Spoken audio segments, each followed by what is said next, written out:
He becomes the top general in the demon's army, but hides it from everyone. If you dig my recaps, don't forget to subscribe and smash that notification bell. In the dim light of a dusty library, a girl picks up a book that tells the story of a sorcerer named Ike who served in the army of the demon lord and was the grandson of Romberg, the master sorcerer. As one of the leaders among those hordes of orcs and monstrous creatures, alongside his assistant Jiron, Ike would charge into enemies with fierce resolve, while hiding a secret from the demons that could cost him not only his prestige as commander of the Immortal Brigade, but also his very life. Inside one of the castles captured by the 7th Battalion, a human commander receives the bitter visit of Ike in his quarters. Facing the defeated human, Ike presents 3 options. The first is to surrender and hand over all his territory. The second is to die by his own hand in an act of honor. Lastly, the commander can flee through the window while the demon pretends to admire the scene of annihilation outside. Ironically, the human thanks his enemy for the mercy, but states that none of the options are sufficient for him. As expected, the man attacks the opposing leader, who retaliates with a single spell that ends the battle. Ike then orders Jiron to tend to the defeated commander's wounds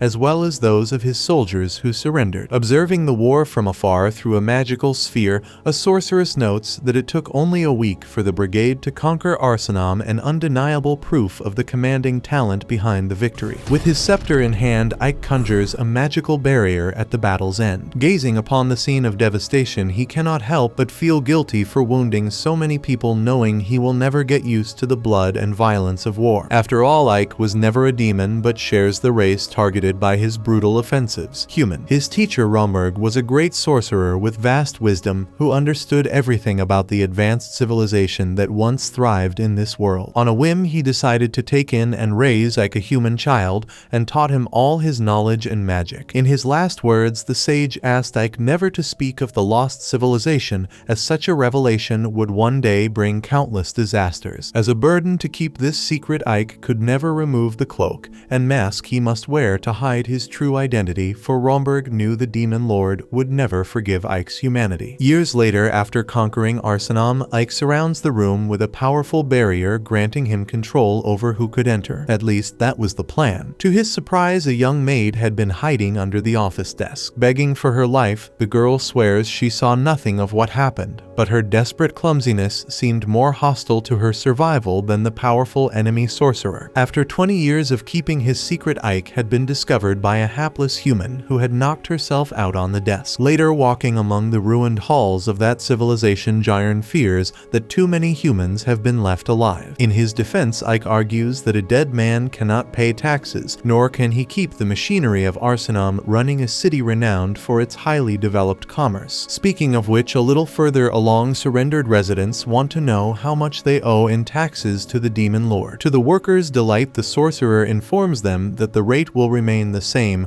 but warns that anyone who resists this demand will be punished exemplarily. Suddenly, Ike is summoned without his consent to a chamber where a gigantic golem attacks him. Realizing what's happening, the sorcerer comments to his commander that she promised not to teleport him without warning. Ignoring her subordinate, the mage watches the confrontation in silence. Not taking it lightly, Ike wields his scepter to unleash the slashing attack against the enemy, destroying the golem. Having done this, his superior recalls the little boy who used to hide behind his grandfather, the master sorcerer Romberg. Now Ike was strong enough to defeat a creature she believed could rival him. However, Zephyr, the commander of the 7th Battalion, not only understood the current power of the mage, but was also the only demon who knew his secret. As flamboyant as ever, she informs Ike that Darakutan wishes to see him personally, making him the first brigade leader to receive such an honor. Thus, she will take him to the demon lord's castle immediately. Meanwhile, the maid wakes up after fainting from the blow to her head. Not understanding what is happening, she is prevented from leaving the room by the magical barrier, so she turns her eyes back to the room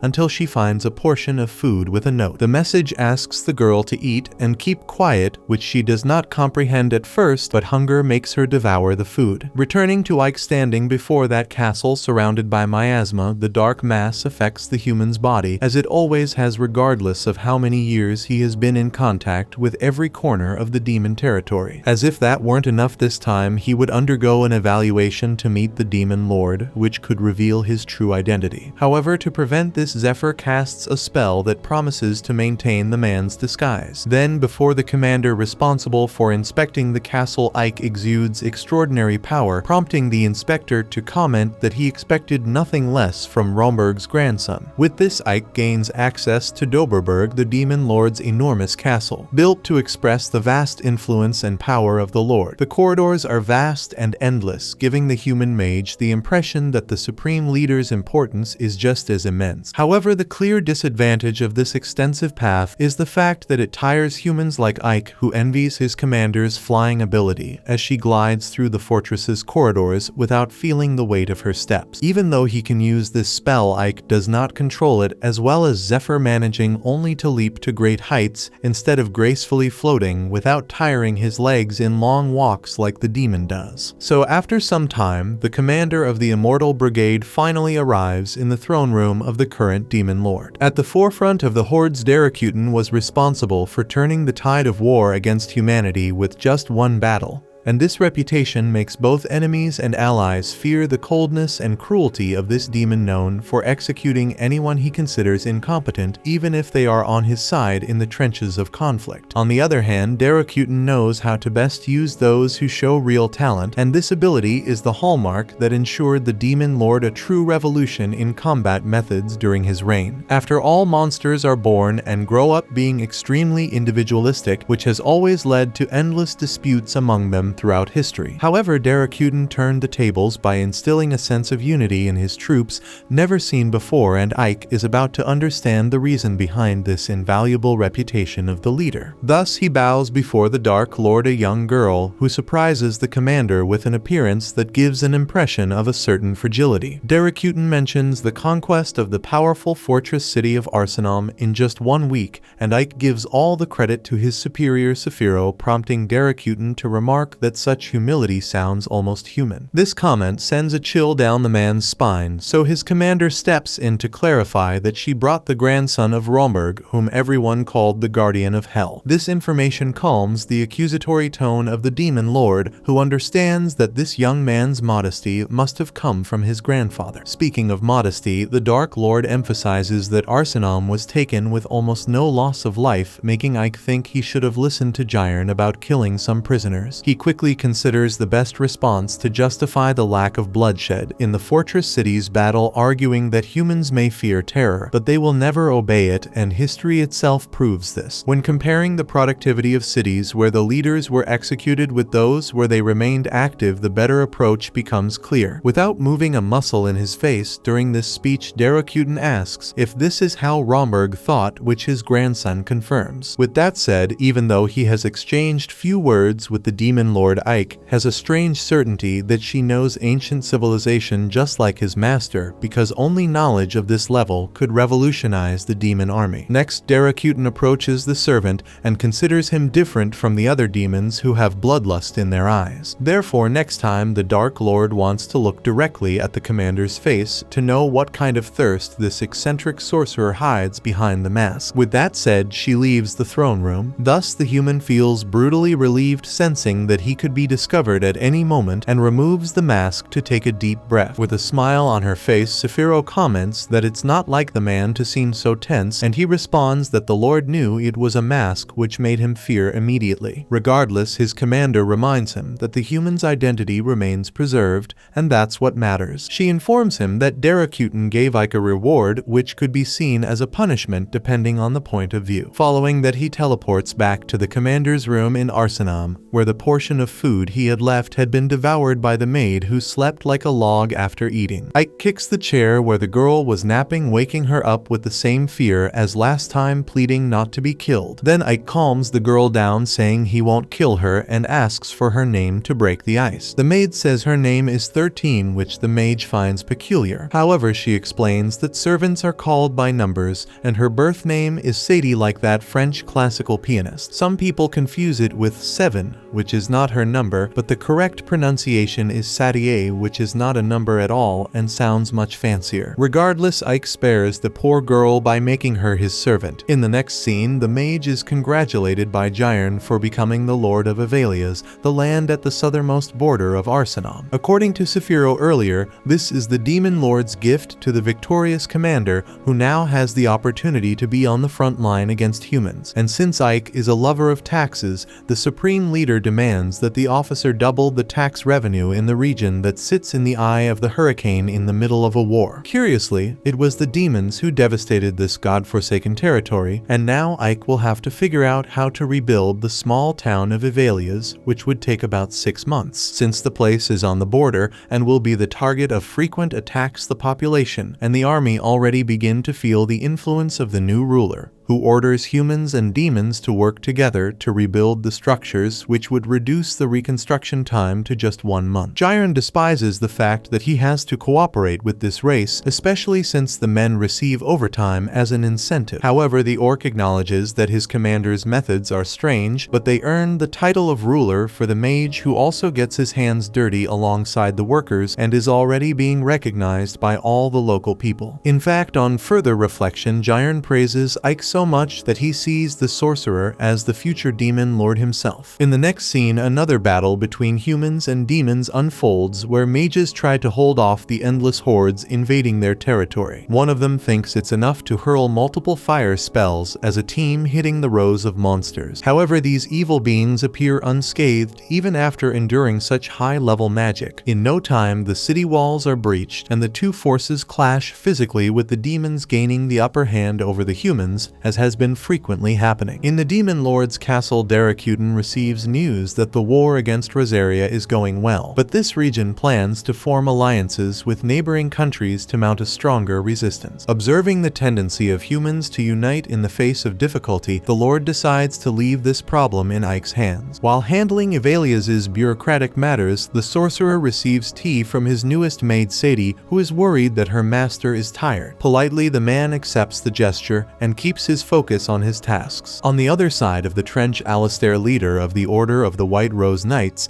is summoned to retake Avelias, as her superior deems the loss of that territory humiliating and believes it is high time to stop letting the enemies underestimate humans. Meanwhile, in some alley of Avelias, a trickster promises to double the bet for anyone who can guess under which cup the ball is hidden, the typical scam game. With nothing else to do, Sadie decides to take a guess and points to one of the cups. But since she has no money to bet, the game master gets irritated and yells at her. However, upon seeing the good heart the girl has between her shoulders and belly, he suggests she bet something else instead of money, maybe something more physical. But before anything can happen, some spell lifts all 3 cups simultaneously, revealing that the ball was under none of them, causing those who lost money in the scam to demand retribution through violence. In the midst of this, Ike appears in the crowd without his disguise, stating he is on a mission to infiltrate among humans and observe them as enemies. Finding his servant, he orders her to follow him, and as some Avelia's troops patrolled the city streets in a strange formation, the mage comments that the story about the King's Alliance seems true. Sadie asks what that is, and he explains it is an ancient alliance where countries unite in times of danger, setting aside their individual interests to prioritize the common good. This alliance has been activated 3 times in the past, and each time the Demon Lord was defeated with his forces pushed back to the depths of Doderberg. Curiously, his maid becomes downcast upon hearing this, prompting Ike to ask why she is sad about a possible human victory. She reveals that in human society, a slave is always a slave, so if Ike disappears, the girl will likely end up on the streets, becoming a bargaining chip for some servant trader. Hearing this, Ike comforts her, saying that the current Demon Lord is the strongest and wisest in history, ensuring their victory is certain. After speaking, he reflects that both humans and demons have numerous problems and wonders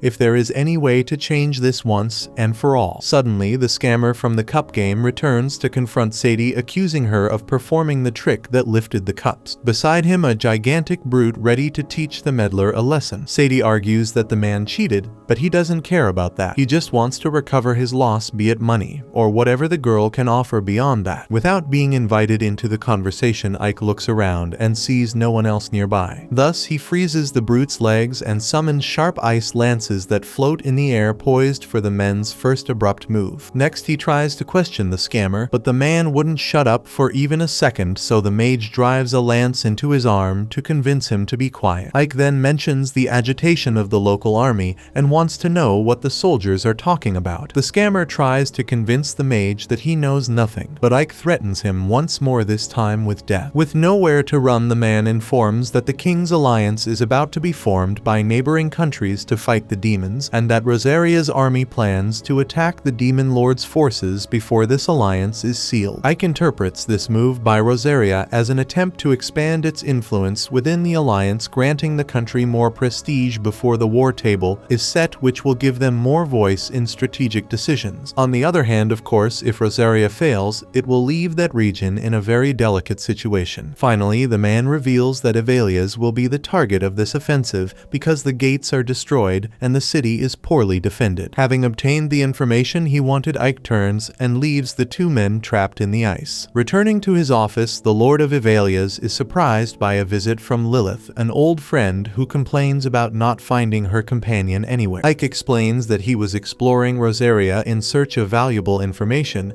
and was about to reveal it to her, but she interrupts by asking who the woman beside the commander is. As soon as Sadie introduces herself, Lilith calls her ugly and demands the sorcerer relinquish this human, declaring that she will be his maid instead. Moreover, she makes it clear that Sadie must never flirt with the master. Mockingly, Sadie retorts, asking how that could be possible since she is supposedly ugly. Additionally, she says she was legitimately chosen to be Ike's servant. This said, Lilith loses her patience and the two start a fight just as Jiron arrives and notices the brawl in the office. At the end of the afternoon, doing their best to avoid making noise, the troops of Rosaria gather around Avelias to launch a surprise attack. One of the soldiers involved in the operation notes that the silence is eerie and so far not a single local guard has been seen anywhere. Soon enough, the catapults are ready for the attack, but just as they receive the order to fire, the humans are taken aback by skeletons rising from the ground and goblin archers lying in wait in the mountains. Realizing his troops are being quickly overrun, Alistair orders his soldiers to retreat. From atop the walls of Avelias, Jiron comments to Ike that the enemy commander's decision was wise, all thanks to the espionage efforts of their master. However, not everything went as planned, and hidden high within the city's structures, a mysterious archer shoots the mage in the back, knocking him down instantly. Later, upon hearing the news of the White Rose Knight's retreat, the superior officer of Rosaria is outraged and orders the arrest of the commander. The soldier receiving the order questions the decision, noting that Alistair is one of the nation's best generals and this will impact the army's morale. Nevertheless, the officer makes it clear he doesn't care because he needs to uphold his honor by punishing the one responsible for the failure, as this is the only way he will have credit with the king. Meanwhile, Ike wakes up in his bed bandaged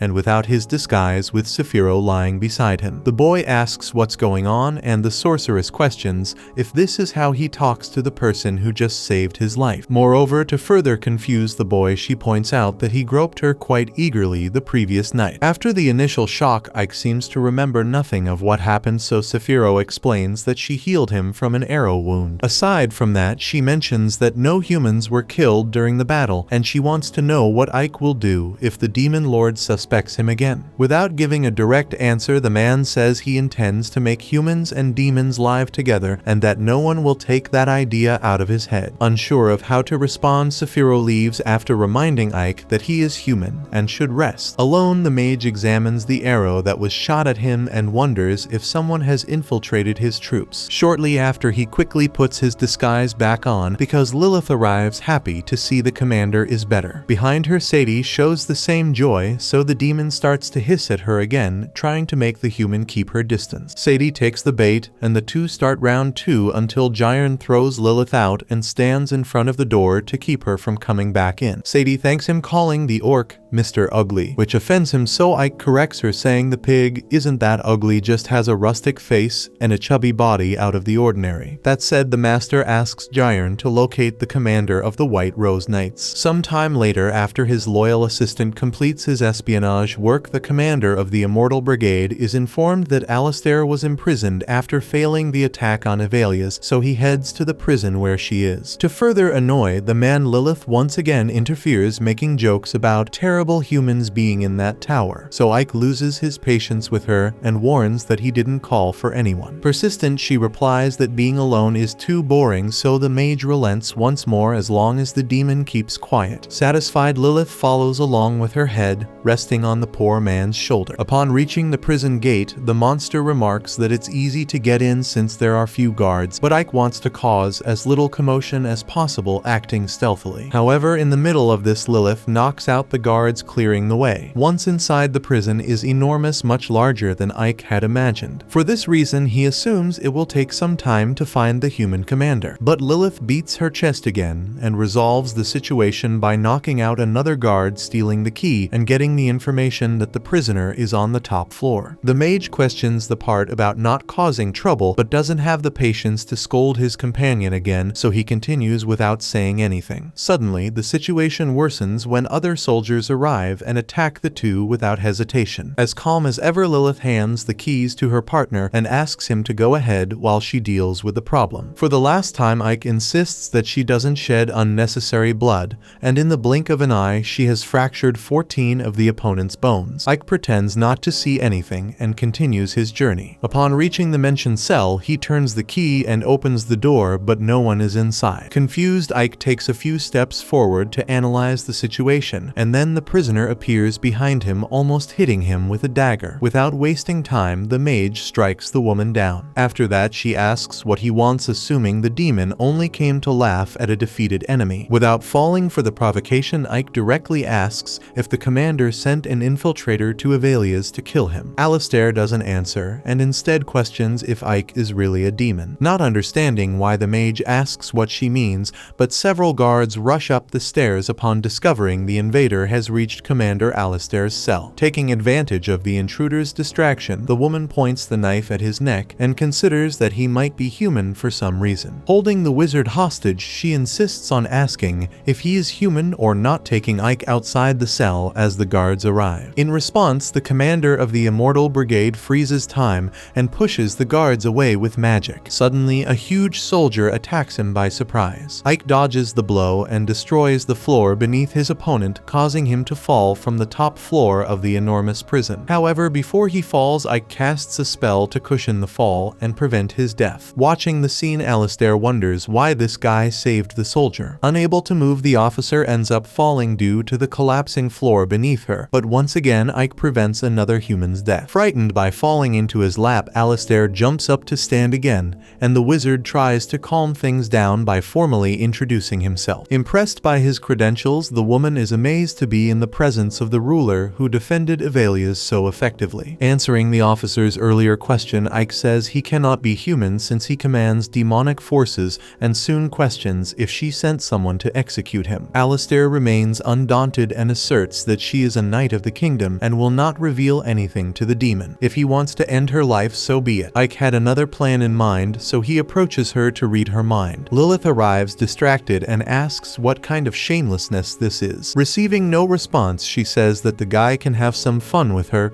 instead of this boring human, but Ike ignores the demon until he finishes what he was doing, then turns and leaves. Unsatisfied, Alistair orders the commander to stop and asks what he came there for, to which Ike replies that she need not worry because apparently it has nothing to do with the attempted execution he suffered. The woman argues that she said nothing, so Ike explains that he read her mind and saw nothing suspicious. Finally, he advises the woman to focus on what needs to be done after the defeat they suffered, as that is the most important thing. With that, he distances himself from the confused woman. Lilith invites the boss to relax somewhere before heading home, but the man declines the offer and enters a portal he just created. Upon arriving home, Ike presents Sadie with a portion of rice he bought in the capital plazas, and she asks why. He recalls being told to double the city's taxes and emphasizes that Avelia's has very fertile soil with wheat as the main crop, although rice is much more productive. Sadie shows she doesn't understand where the young man is going with this, so he elaborates that they could cultivate much more rice in the city, as more productive food could free up some farmers to take on other roles, such as joining the army or participating in construction projects. With a greater balance in the division of labor, the city could evolve much faster. As a result, Ike could double taxes without affecting the population's quality of life, while also bringing progress to the region. To symbolize the beginning of this transformation,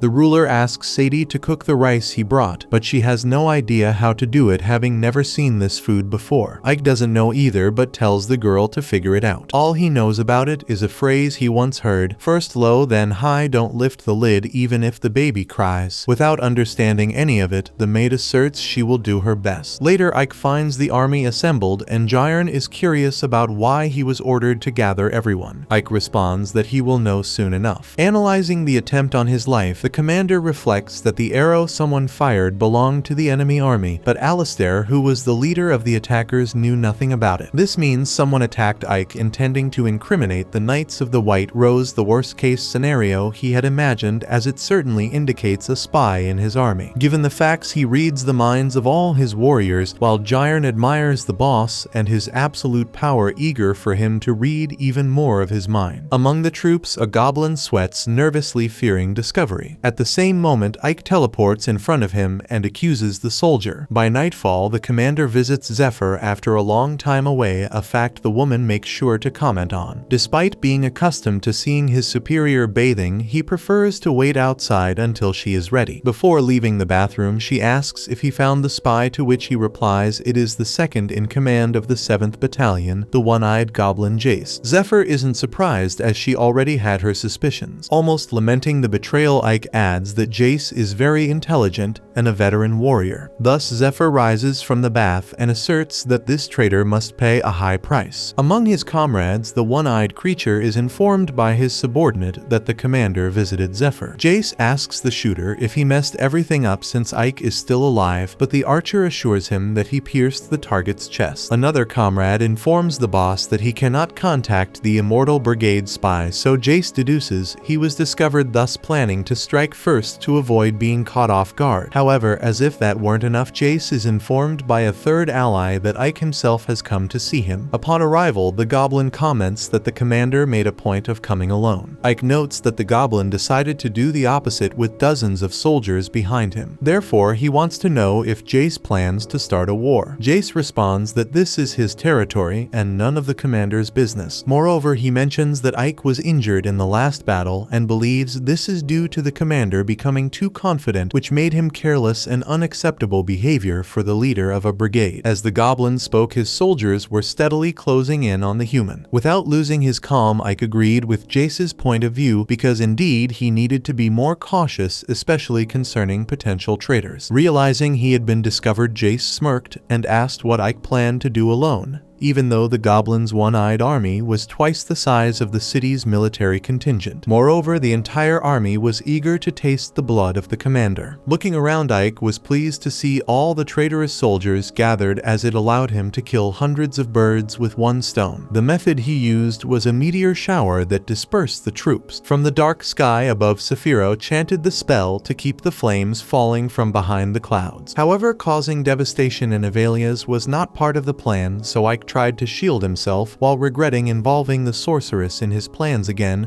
as the idea was to contain the power to minimize the destruction of structures. Then Saphiro ordered her skeleton troops to destroy the enemies mercilessly, while Ike appeared directly behind Jace, offering him two options: surrender peacefully now or surrender after losing everything. Jace chose option C, sending his minions after the mage. Without difficulty, Ike repelled the enemy forces with his vast array of spells, leaving no chance chance for his opponents to even touch him. As the soldiers advanced toward their target, Jace hid behind a rock, even as his subordinates called for their leader's presence. According to Jace, his servant's job was merely to buy time for his escape. With this in mind, he fled over the city's structures, promising to make Sephiroth pay. A huge creature tried to stop the goblin with a punch that sank the roof of a house, but Jace had his tricks to avoid capture, like a smoke bomb that allowed him to evade the giant. Once no one was around, he entered a secret passage leading directly outside the city away from the battle. Confident he had successfully escaped, Jace turned toward the conflict's debris and acknowledged that he had lost this battle, but that the war was just beginning. However, Ike appeared to thwart the goblin's plans, once more nearly hitting him with a fireball. Jace questioned how the commander knew where he was, since only he knew of that path, and Ike explained that his familiar had followed the traitor. Curious, Jace crushed the familiar with his hand and demanded how the mage dared to stand in his way, but Ike seemed unconcerned with the dangers involved. Calmly, he asked the traitor to surrender, but the goblin was willing to take the confrontation to the bitter end. Full of himself, he punched the mage's magical shield while arrogantly announcing his credentials as the vice commander of the 7th Battalion. As a mere punch was no match for the sorcerer's magical shield, Ike counterattacked by binding the traitor. Ironically, Jace remarked that the demon army held Commander Ike in high esteem, and that the goblin had always known the mage had immense talent with unmatched sorcery and intelligence. Reflecting on this, Jace proposed that the two commanders take over the demon lord's army together, since they had spent their lives fighting humans. But on the other hand, the demon lord had never done anything for them. Following demonic instincts, making humans obey and suffer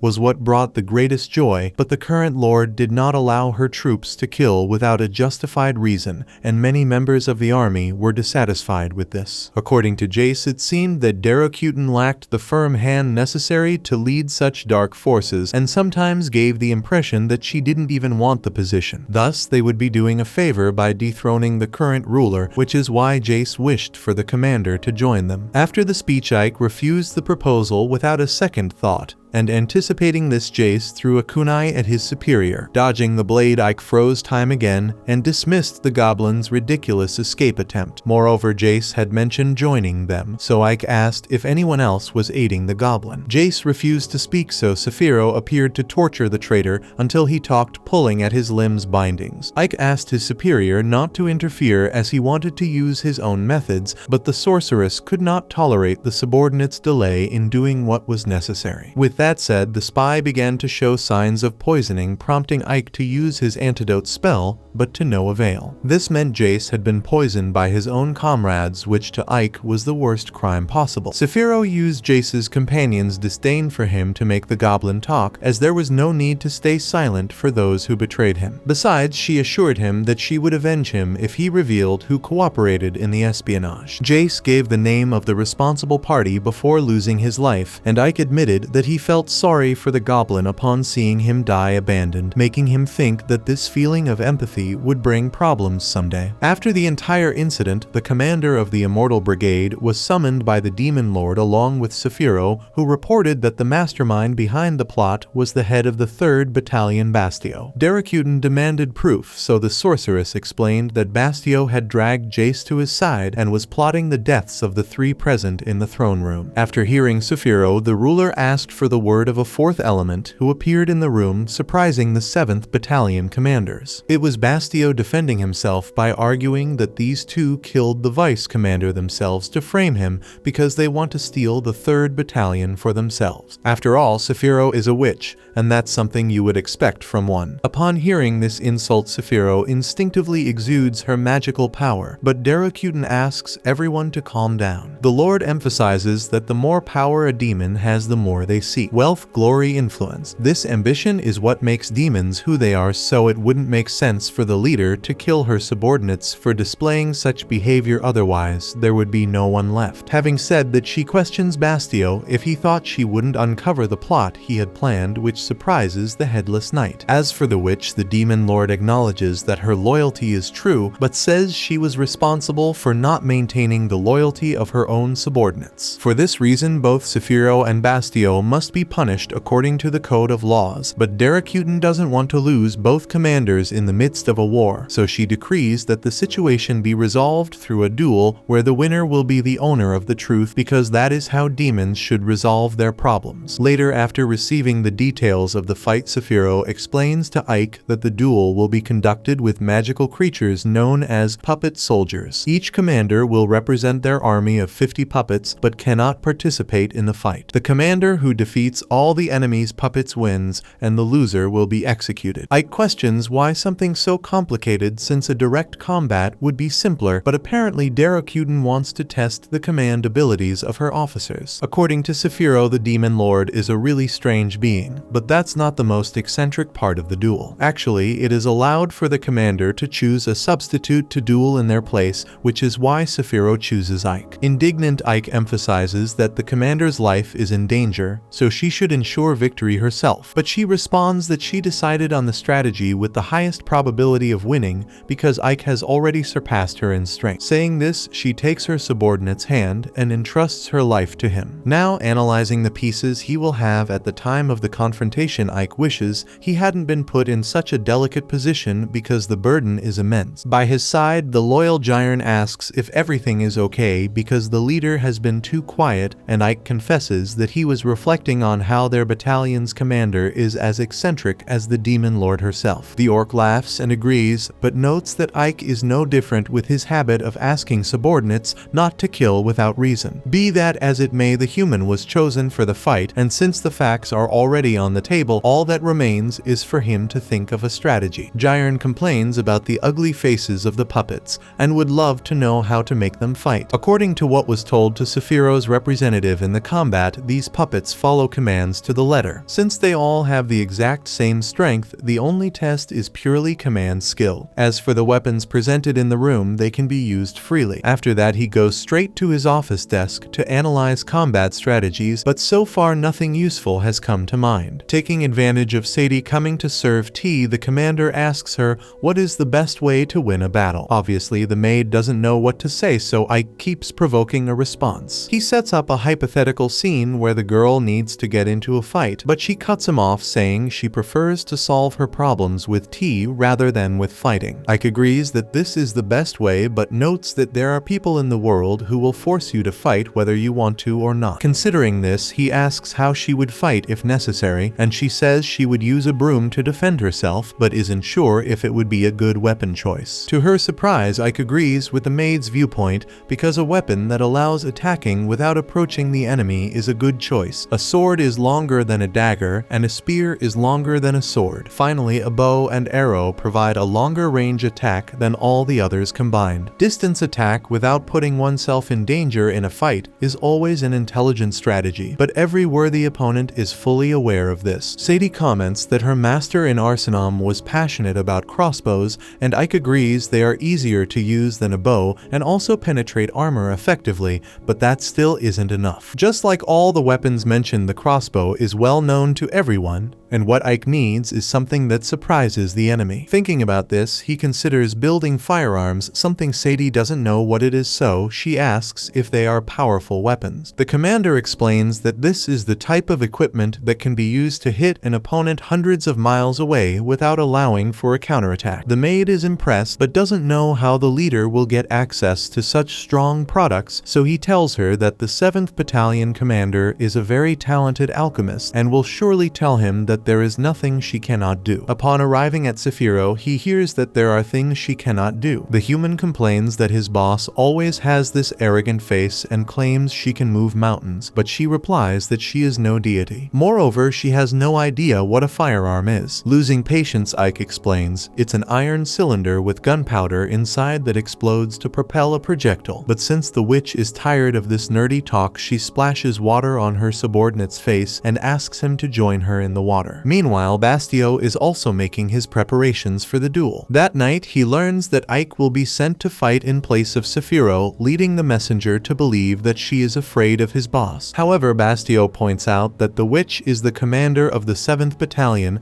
so it would be naive to assume she doesn't have a plan. With that said, he praises the sword he's holding, and his subordinate explains that it is made from the fangs of a black dragon and can cut through anything, which is why he will have enough made for all the puppets. However, Bastio desires more than just that. At that moment, an orc arrives after completing a mission and informs the leader that victory is certain. At the same time, Ike steps out of the bath after tirelessly reflecting on the situation he's caught up in. He doesn't want to believe that Saphiro sent him knowing her life is at risk. Suddenly, in the midst of his reflections, Darrokutin appears and sees him without his demon armor, so the boy bows in desperation, hoping she doesn't realize he is Ike since she has never seen him without a mask. Without saying another word, she orders the man to untie a cloth bundle he was carrying. Upon doing so, he sees various firearms. The demon calls out Ike's name, asking if this is what he was looking for, and the commander tries to pretend that's not his name. But she informs him that there is no need to hide anymore because Romberg had already told her that he passed all his knowledge and magic to the human child. Incredulous, Ike asks why he wasn't killed before, and she reveals that despite being extremely powerful, no power is enough without the right allies. Darrokutin seeks people to fight for her to make possible the world she envisions and desires, and believes that Ike is an important addition to her side in the trenches. Observing the weapons provided by the Lord, Ike dares not refuse such a request, so the supreme leader of the demons withdraws. Without wasting time, Ike presents the firearms to Saphiro and asks her to make lead projectiles, to which the witch conjures one that could be a cannonball. Ike comments that she should know that this thing is too big to fit in such a small barrel, but the mage is annoyed at having to do more precise work because this kind of thing ruins her skin. Internally, Ike reflects that this woman must not realize she will die if he loses the fight. At that moment, a hole is blown in the wall by an explosion and a demon emerges from the smoke, coughing profusely. It was Fiorentina, one of Ike's servants, who had created what her boss requested, even though she didn't know exactly what it was. She doesn't understand how sulfur, when mixed with charcoal and saltpeter, could cause an explosion, so Ike explains that this is the concept of gunpowder. Next, Saphiro constructs appropriate ammunition for the firearm, and Ike asks her to reproduce 500 of these projectiles. However, as this type of work harms her skin, the mage asks Fiorentina to handle it. Jiron offers to help with determination, but Ike and the servant ask the orc to stay out of it. The next day, the duel is finally about to begin, and the arena is filled with monsters and demons who eagerly and bloodthirstily watch the combat. From the highest part of the arena, Darrokutin watches the preparations from her throne, while Bastio laughs at Ike for coming to the war with only shields while his puppets have complete armor. Observing the enemy's equipment, Ike asks if Bastio's puppets are holding Damascus steel, which is confirmed by the enemy. It is the strongest of all metals, so tough that it cannot be penetrated by arrows or spears. According to Bastio, this was a gift from the demon lord. Hearing this, the sorcerer looks up to where Darrokutin is and remembers when she said he would be important by her side in the war trenches. Since he was also given a gift, the commander supposes that all she wanted was to offer a fair fight and that there are no favorites in this dispute. At the same time, the lord might be testing Ike by pitting him against such a formidable opponent. Then the event announcer declares the duel start. Bastio orders his archers to fire, killing some puppets who didn't shield themselves in time. Next, the commander of the 3rd Battalion orders his spearmen to advance, and more of the human leader's puppets fall on the battlefield. Holding only shields, the dolls merely defend against the attacks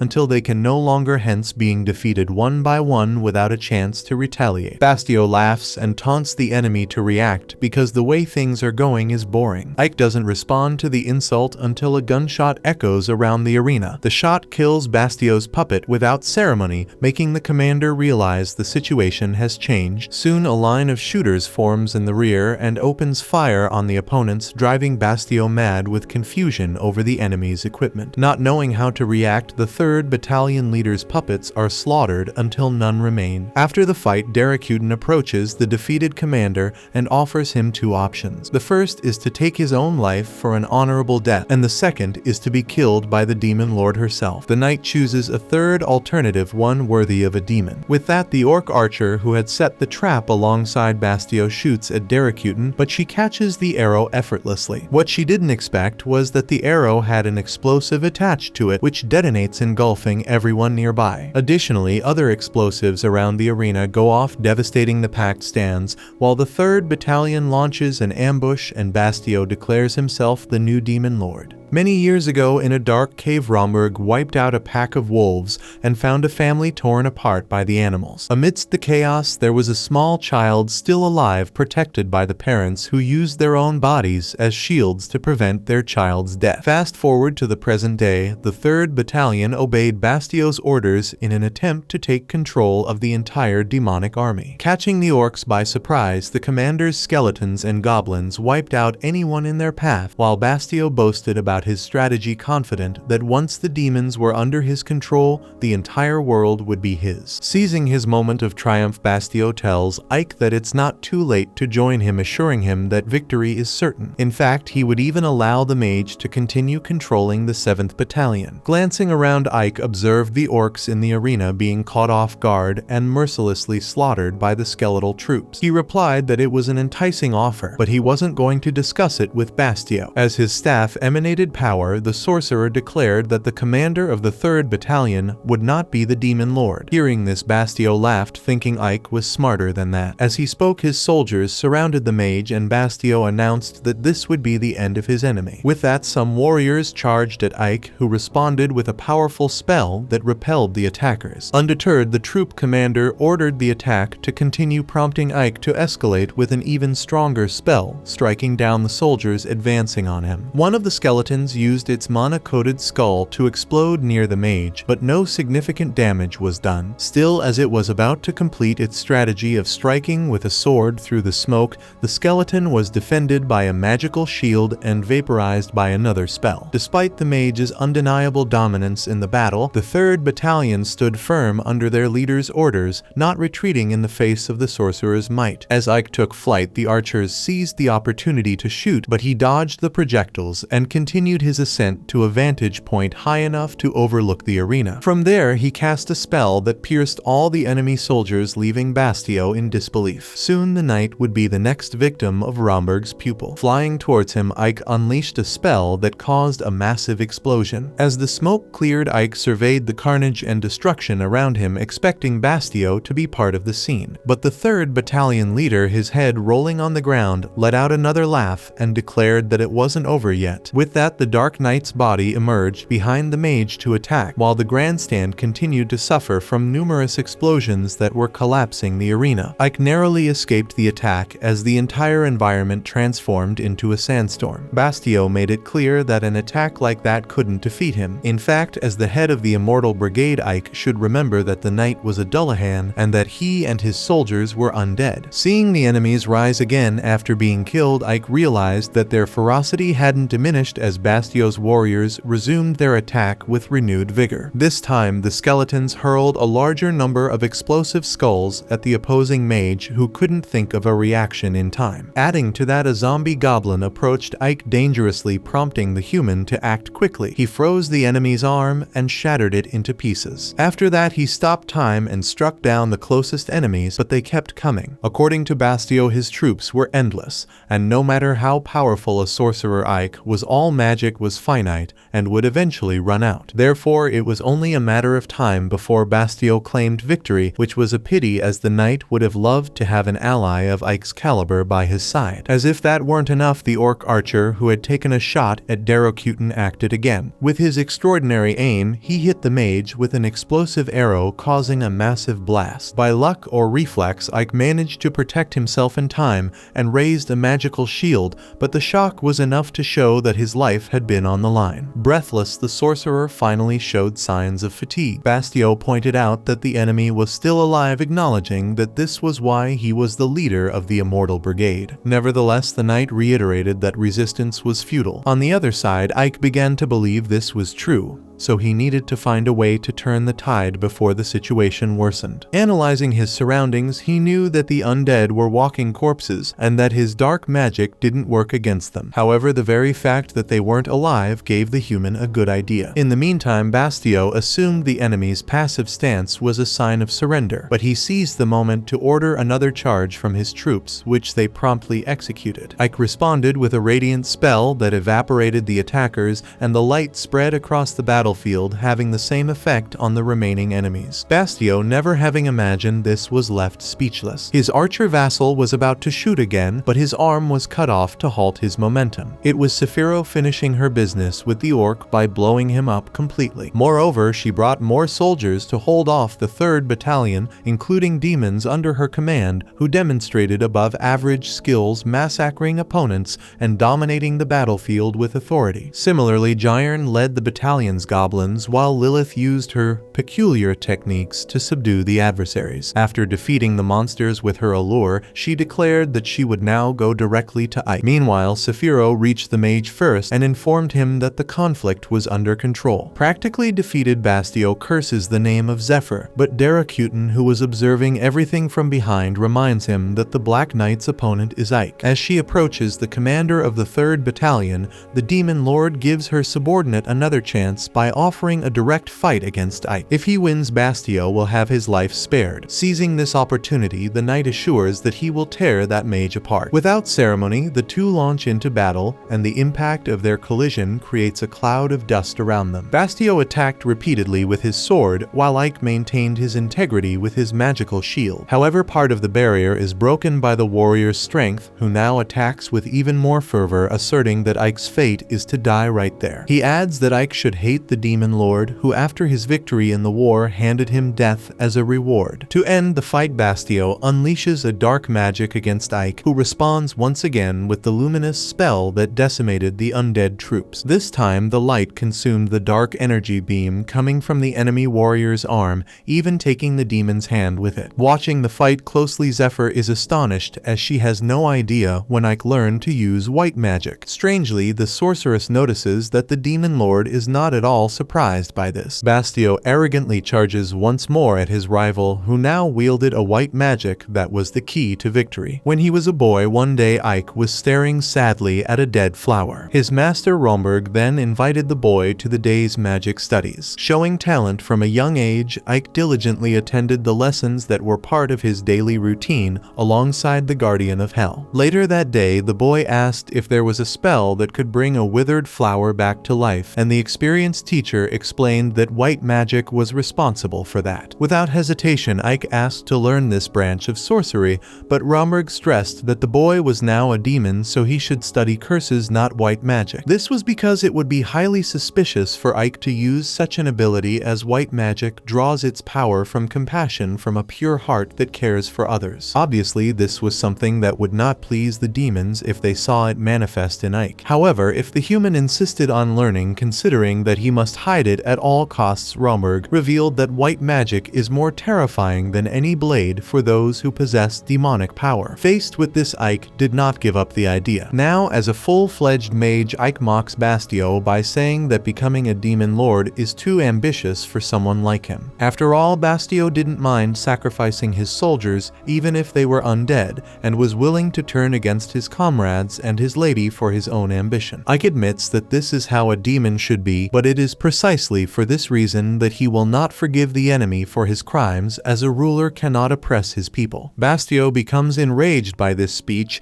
as if he needed to be forgiven by someone who in his mind is insignificant. Filled with hatred, he attacks again, and Ike apologizes to his grandfather for having to use white magic. With his left claw illuminated, the young human pierces the demon's torso, causing the light to spread and consume Bastio's body until he disappears. As soon as the fight is over, Zephyr asks if Ike learned to do that from Romberg, which he confirms. Impatiently, the human asserts that the woman knew everything and still left him to take the front line. Laughing shyly, Zephyr affirms that even so the boy came out winning. However, Darakutin now has a problem, as there is no one to lead the 3rd Battalion, so she hands this regiment over to Ike. Informing him of her decision, the Demon Lord leaves. Lilith and Jiron arrive to celebrate the leader's victory and survival despite the demoness dying of of jealousy over the orc's embrace of the boy. Later, Zephyr confronts the Supreme Leader for having removed her vice commander from her command. As Ike's commander, she imagined that she would be the only one capable of dictating the subordinates' path. Derakuten is surprised by the sorceress's negative reaction, as she thought she would agree with this decision. In any case, following the same logic as Zephyr, Derakuten is the superior of both, so she has the final say in any decision. Regardless, the Lord summons Ike to speak for himself and make his own choice. After the meeting with Derakuten, Zephyr scolds the mage for letting the Lord know he is human, but becomes even more irritated to see that the man does not even show anxiety about it. A few minutes earlier, Ike had told the Lord that people are beginning to get used to the new Evalias. Initially, the demons did not know how to coexist with humans, but this has been changing gradually to the point where all races live in harmony and work together for the common good and development of the region, something previously unthinkable under any circumstances. Even the youngest inhabitants of Evalias have already lost their fear of the beings once called monsters, and this unity that has been created is without a doubt something special that has emerged in this city. When he started serving Zephyr, Ike made it clear to the commander that his greatest life goal is to help create a world where humans and demons can coexist peacefully. With that said, Ike removes his mask and apologizes for what he has decided, but declares that he still has much to learn from Zephyr. In return, he promises to make Evalias the first city where the two races can live in peace. After Ike and Zephyr leave, Derakuten reflects at her window on the meaning of everything she has just heard. Just like that, next to Sadie, Ike observes the distant landscape of the city he governs the following day. Excited, he is confident that the soil and climate of Evalias allow them to use the Norfolk system, a farming method that lets them grow various types of food without leaving the field vacant. With this, Sadie gets thrilled knowing she can eat turnips until she's full. Speaking of which, Ike would love for all the inhabitants to be very busy building a place where races can live together in harmony. On the other hand, this harmony is nothing more than a fairy tale on the front lines of the war between humans and demons, where violence is the only path that opens up before the combatants and the victims of this bloody clash. Away from the incessant conflict, Ike uses his magic to summon rain and revolutionize farming in Evalias. In the past, the most well-known technique was to grow wheat and then let the field rest, creating pasture for the cattle. Now, to avoid leaving the field vacant for so long, they will grow barley, wheat, clover, and turnips simultaneously, always keeping the field occupied. Using this method, humans and demons will never run out of food. With these final words, the citizens of Evalias who were following the implementation of the Norfolk technique celebrated around their leader Ike. Later, Sadie serves tea to the governor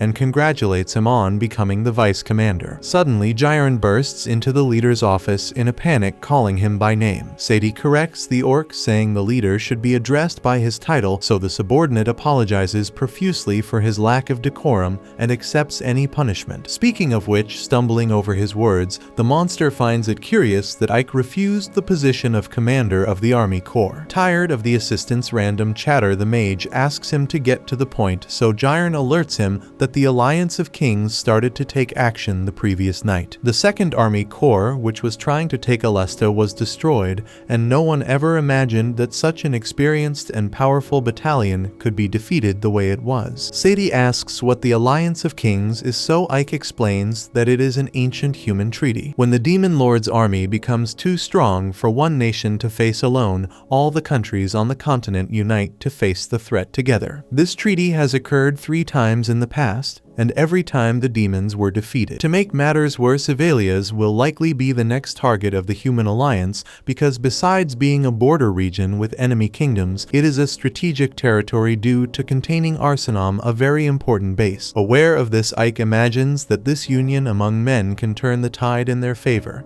especially if they retake Arsenam. If this happens, the monster army will be forced to retreat to Doberberg, where the Demon Lord's castle is, and will certainly be cornered. At the same time, Ike's dream of creating a city where both races can live in harmony will go down the drain. To prevent this from happening, the mage assesses that there is only one way to overcome these overwhelming numbers. Moments later, in a meeting with his 2 commanders, Fiorentina held a firearm in her hands after discovering that it is impossible to produce this weapon without alchemy because with just one shot the weapon breaks. Therefore, there is a clear limit to what alchemy can do in terms of the durability and precision of weaponry. Zephyr questions if they can simply destroy the enemy with magic, but Ike fears that his superior will devastate the entire city, so he prefers to arm the population and organize a defense that does not destroy the defender's home. Regarding this, Fiorentina suggests that they assemble the metal and wood parts one by one to build the rifles. Knowing that these parts are small and intricate, the demon advises seeking the dwarves to provide this service. Zephyr considers the idea but remembers that this race lost the war against humans and now wanders the world separately, and this task would require a large number of them. To gather the necessary amount, Ike believes the hope lies in rescuing the dwarf king who is imprisoned in the kingdom of Isma. The name of this supreme leader is Gunther. During the war, humans had devastated the dwarven cities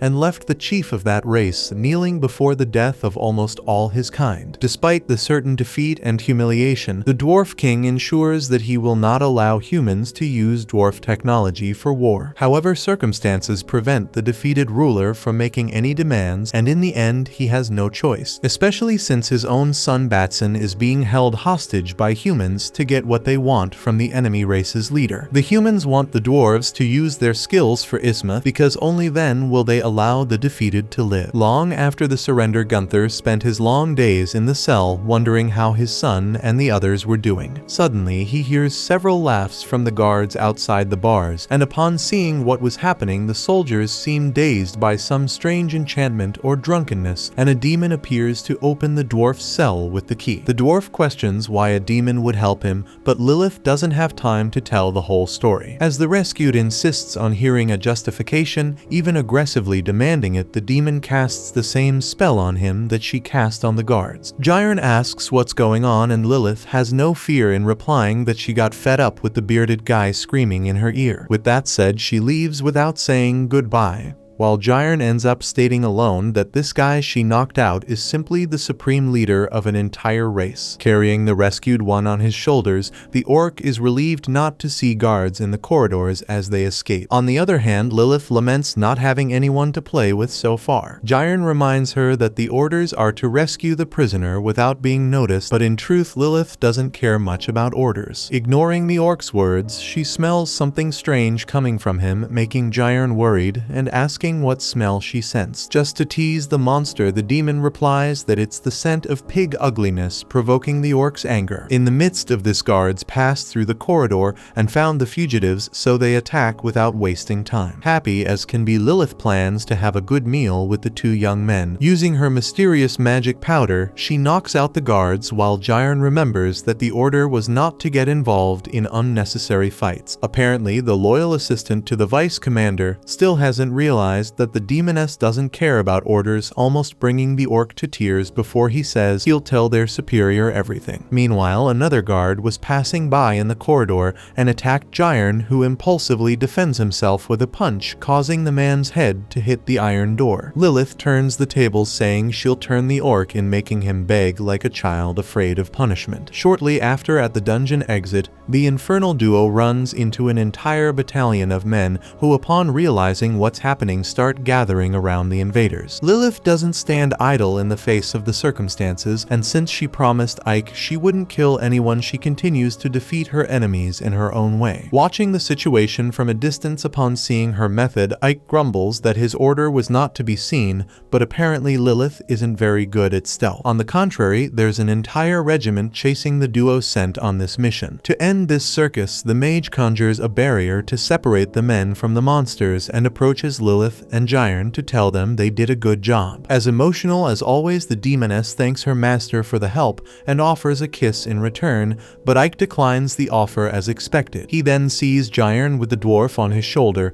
and remarks that this isn't how a king should be carried. Panicking at the scolding, the orc starts spinning the guy around to wake him up, but he was in another world. Seeing Gunther awake the next day, Ike places a firearm in his hand and states that he would like more of these weapons to be produced. Gunther had never never seen anything like it, but believes it's possible to make more, though it will probably take a long time. The issue is he refuses to cooperate with the demons, whom he sees as no different from humans, only wanting to use the dwarves for their selfish ends. For this reason, he'd rather die than become a slave. That said, Ike understands the Dwarf King's reasoning, but promises to show him that Avelia's is a city unlike any other. When taken outside, Gunther sees men and demons working together and can't believe his eyes. Ike explains that his plan is to create a society where these races, always seen as enemies, can thrive in harmony, but for that he needs the help of the dwarves' highest leader. This philosophy of life pleases Gunther without a doubt, but his many years of experience make him hesitate to help men again. After all, humans destroyed everything important to the dwarves, forcing their race to wander the world without a place to call home, as the homeland where the dwarves put down roots turned to ashes. To convince Gunther, Ike promises to ask the demon lord to rebuild the dwarven kingdom once the firearms are ready. However, the king becomes furious, finding this statement very arrogant, as a dwarven kingdom can only be built by many dwarves, and if there's one thing scarce in this current world, it's his people, who were chased and killed until only nomads and beggars remained scattered across the continent. Without losing his composure, Ike decides to show in practice that it won't just be talk. Taking Gunther to the forge, the king sees Batson, his son, along with several other dwarves he thought dead. They all say the demons saved them and gave them food and beds to keep them from dying. With their king present, the dwarves are motivated to work even harder to achieve their goals in this war. Taking advantage of the emotion of seeing his people working together again, Ike asks Gunther once more if he would like to cooperate. This time, the king clearly does not object, as he has never been closer to his roots than now in a long time. When greeting the ruler of Avelia's, the dwarf feels a strange warmth from his hand, a warmth a demon shouldn't have. Later, seeing his master return, Sadie offers him tea, but he prefers that the servant rest a bit. He advises her to take some free time to read something instead of just working, but the girl never learned to read. Moved by this, Ike promises to teach her. At this moment, Lilith arrives, announcing she has brought back all the dwarves scattered throughout Arsenam. However, seeing the two so close to each other, she throws a fit, thinking the maid is flirting with her master. Sadie gives a mocking look and responds that she's just doing her job, and since Lilith doesn't buy it, the two butt heads. As if that weren't enough, now Jiron arrives in a rush as usual. Meanwhile, a human soldier informs his general that the dwarf king was rescued by the demons, and the officer is curious to know what the monsters plan to achieve with that old man. At the same moment, another messenger returns to report that Avelia's has about 500 soldiers at the moment, but the brigade commanders are expected to support the city, so these numbers are likely to increase. Thus, the general questions how many men his subordinate managed to gather. When the knight replies that his army is 12,000 strong, the general smiles and announces that it's time to act.